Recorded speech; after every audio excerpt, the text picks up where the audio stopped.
안녕하십니까. 일거영득 최영득 원장입니다. 지난번에는 수도권 내 과학고를 설명드렸는데요. 오늘은 수도권 외 한마디로 중부부터 제주까지 설명드리려고 합니다. 사실 과학고는 영재학교처럼 전체 학교를 비교 분석해서 내가 어느 곳을 지원할지 볼 필요는 없습니다.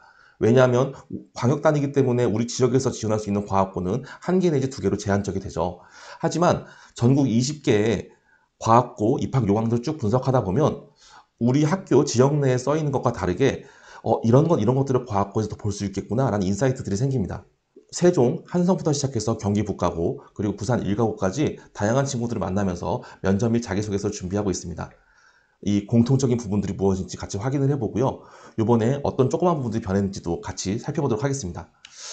먼저 첫 번째로 부산, 울산, 경상, 대구부터 말씀을 드릴게요. 일단 가장 눈에 들어오는 점이 부산 과고랑 부산 일가고가 정원이 10명 축소된 겁니다. 그런데 재밌는 건 이거예요. 10명 축소되었다는 것. 왜냐하면 과학고는 인원이 줄거나 늘면 20명씩, 지금 경북가고가 20명이 늘어서 올해 전국 전형으로서 인원수는 동일하게 되었거든요.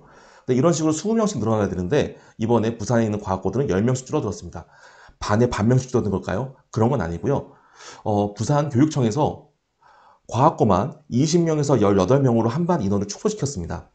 그래서 전국에서 첫 번째 시행이 되는 거고요. 사실 이 부분이 들어가는 입장에서는 억울하지만 들어가는 친구들에게는 엄청난 장점이 된다는 거.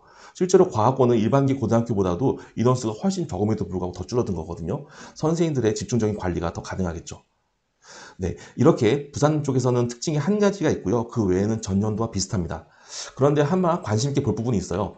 바로 학기당 한 개의 수상 실적을 갖추고 있고 그리고 영재 활동 사항을 반영한다는 것이죠.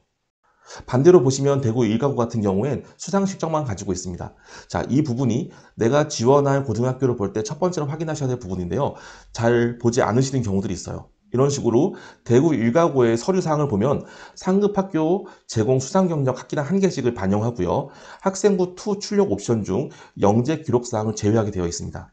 그런데 부산과학고를 보니까 제공할 수상 경력 학기당 한 개를 체크를 한다 라고 써 있고요. 그 외에 원점수 및 표준 편차만 제외하고 진행하게 되어 있죠. 자, 이 부분은 우리가 알 수 있는 것 무엇이다? 학교마다 어떠한 특징이 있고 학생부에 어떤 부분이 지워지는지 잘 확인을 해야 된다. 아셨죠? 첫 번째로요. 내려와 보니까요.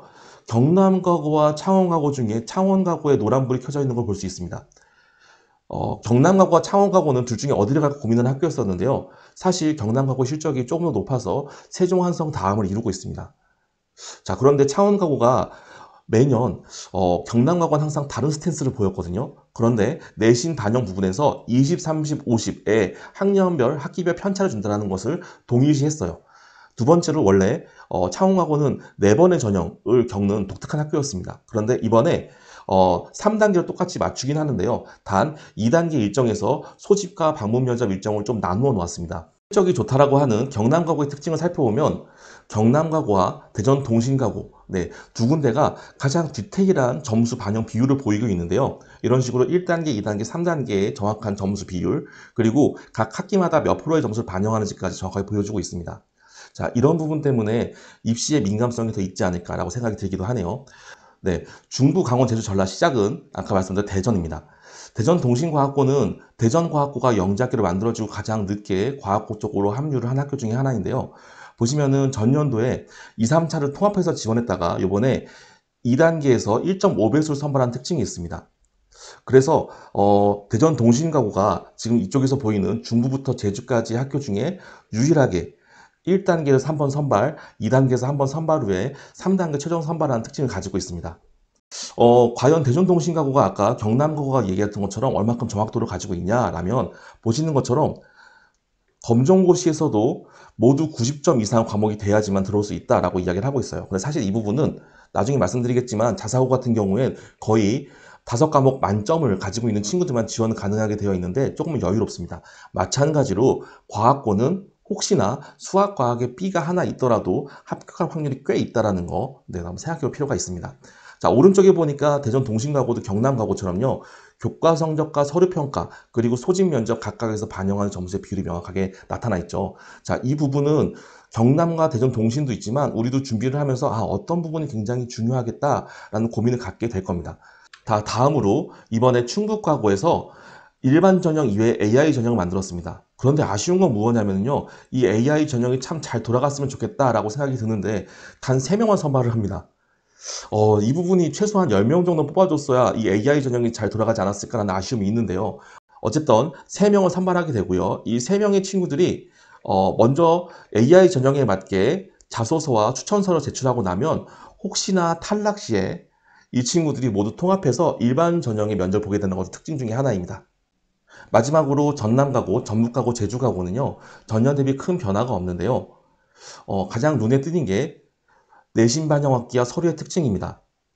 세 학교가 내신 반영 학기의 비율, 그리고 수학과 비율이 각각 다르다는 거, 그리고 학생부에서 수상 실적 등 다양한 활동들이 반영되는 범위가 다르다는 것들을 보시면서 정확하게 내 학생부를 맞춰서 확인을 해 보시고요.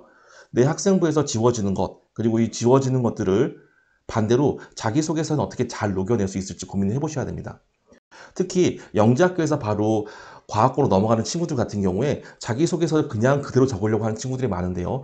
이러한 학생부의 변화, 그리고 단계의 특징, 그리고 마지막으로 글자 수의 차이 등으로 인해서 작성하는 방법이 매우 달라질 수 있습니다. 그래서 명확하게 다시 한번 확인을 해보시면 좋겠습니다. 전국 20개에 대해서 총 정리해서 설명을 드리려면 무려 1시간 이상의 시간이 걸릴 것 같아요. 그래서 이번에 7월에 스카이 멘토링에서는 과학고 설명회, 그리고 영재학교 2단계 설명회, 영재학교 3단계 설명회, 마지막으로 특목고, 자사고, 일반고처럼 2학기 때 준비해야 되는 것들을 여름방학 기간 동안 어떻게 관찰하고 선택해야 되는지를 안내 드리겠습니다. 그래서 연간 컨설팅, 그리고 영재학교의 일반 전형과 장영실 전형, 그리고 과학고, 자사고, 외고국제고, 일반고에 학습하고 컨설팅할 수 있는 시기가 각각의 전부 다 다릅니다. 그래서 민감하게 반응하셔야 되고요. 특히 중학교 3학년 같은 경우엔 이제 기말고사가 끝나면 마지막 선택을 하셔야 되니까요. 잘 고민하시고 문의해 주시기 바랍니다. 감사합니다.